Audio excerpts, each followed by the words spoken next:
Hey everybody and welcome back. Tyler here with Career Builder HQ, and in today's video I wanted to do a really quick overview about a former recruiter's thoughts, aka me, on the artificial intelligence boom, potential bubble, etc.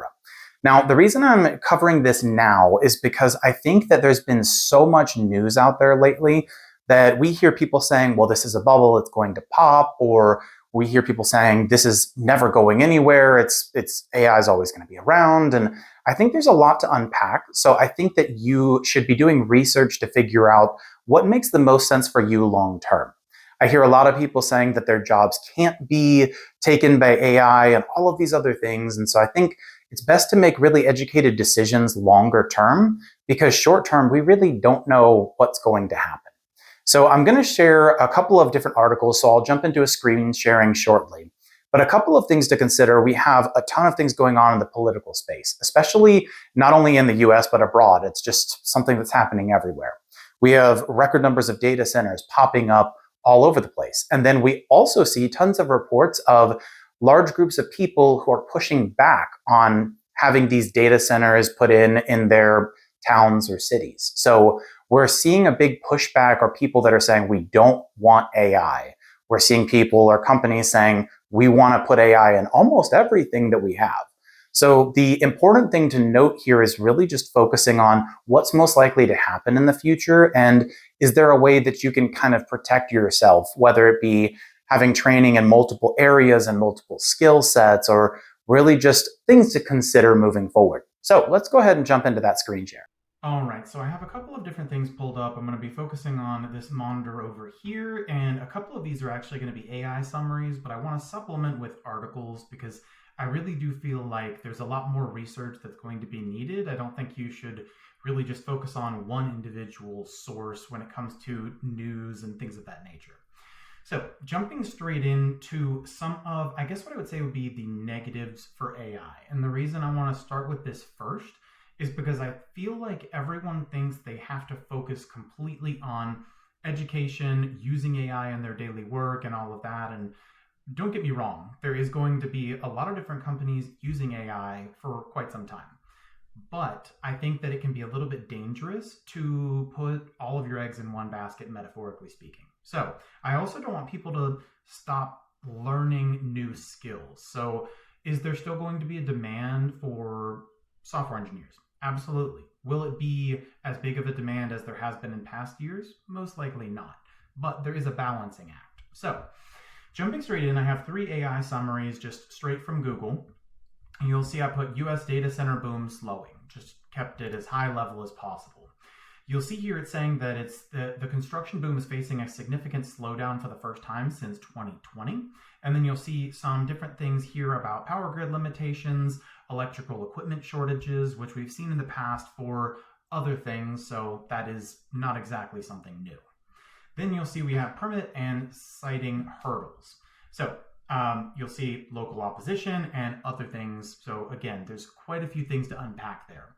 The main thing to note is we're not going to be able to sustain moving at this pace long term, in my opinion, as far as bringing all these new data centers in. Now, to expand on that, I want to look at data center pushback. So you'll see that we have a lot of different core concerns, and you'll see 65% of Americans oppose these projects and their local areas due to a bunch of different concerns. Primary ones most of you have probably already heard of, such as rising electricity costs, water consumption, quality of life concerns. So it honestly just keeps going. And then you'll see that we actually have some states being the first to actually ban large-scale data center developments. Now, companies will get creative and find ways around this, most likely, but the point is not everybody wants to have these data centers everywhere, which is not just saying that they don't want AI. It's saying that this means that there are going to be limitations to how quickly these AI companies can grow. Now, another thing I wanted to cover, because this was actually something that I saw in a post, and I can't remember who it was that said it, but there is actually a pretty big push, and I'll cover in the next tab why, but there's a huge push to build and bring data centers online before 2030. And you'll note here that it's driven mostly by the explosive computational demands of AI. However, it does look like in the US specifically, there are additional benefits to doing this by 2030. So, jumping in, there is something, not getting political here, but there is something in the Big Beautiful Bill. So basically, you'll see here, is there a tax benefit?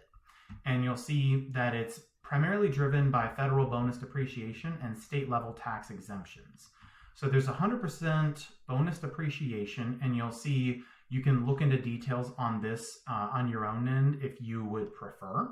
But you'll see that we also have the state sales and property tax exemptions, and you'll see a ton of different documentation on this, and using North Carolina as an example. Now, we could say, is this from the Big Beautiful Bill? Just to figure out, again, what specifically is driving this. And then when we send this in, you'll see going into AI mode, yes, the 100% federal bonus depreciation benefit is a direct result of the One Big Beautiful Bill Act. So basically, there are benefits right now to building all of these data centers. What does that mean from a job and hiring standpoint?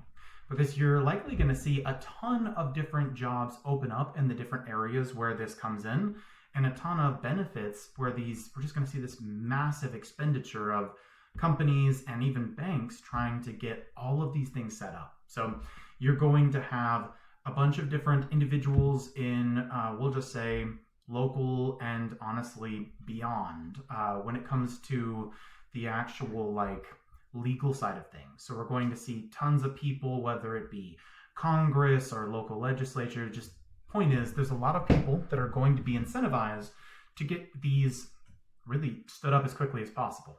Couple of reasons. Firstly, obviously, there's a tax benefit for the companies. There's going to be a large incentive for these areas that are going to get these actual data centers, because that means that likely there's going to be some jobs that accompany it, and potentially even some financial benefits to get them set up and really within those timelines. Now, a couple of things to consider here. One thing that I think from a recruiter's perspective, there's a huge concern about things like this, primarily because we're going to see all of these jobs come into play with one specific goal, which is to build. But often I think of almost like this is some kind of a temporary thing. So when we think about how retailers will bring in temporary employees during Christmas, and then usually it's just going to be a 2 to 3 month thing. So the idea is it's like a seasonal employee. I think of the same thing here. We have this massive boom. So we have construction jobs, networking jobs, jobs for tech people who can set up these data centers. But then the question is that going to be a sustainable job growth, or is it just temporary? And does that mean we're going to see large numbers of layoffs and things of that nature? Because especially in the US, we've seen tons of reports in the IT space of layoffs almost regularly now, which is really unfortunate. So the main reason I'm bringing all of this up is just because I don't want people to think that you can jump straight into this industry and it's just going to be financially stable and secure forever.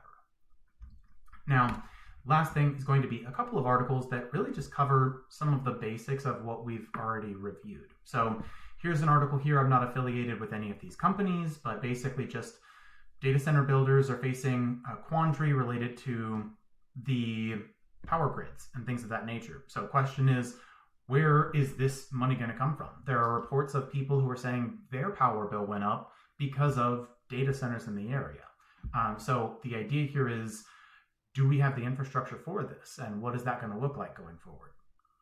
Another article is right here, a lot of polls and protests showing that Americans don't want data centers. And I'm going to imagine this is going to be the same in most other countries, because typically that doesn't mean that you're going to have a really clean process. There are people reporting issues living near to data centers who have worse water quality, higher electric bills. They even have reported cases where they've been told to conserve resources, even though that wasn't the case before those data centers moved in.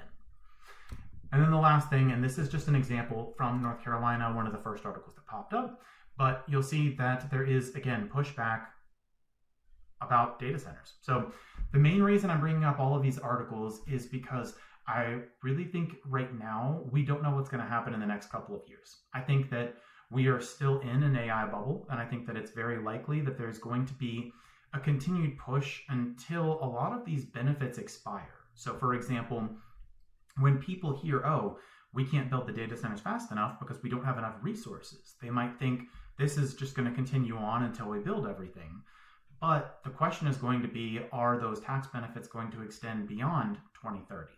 So the idea, or what I'm kind of thinking of, is all things held constant, the main benefit right now is to get all of this built by 2030.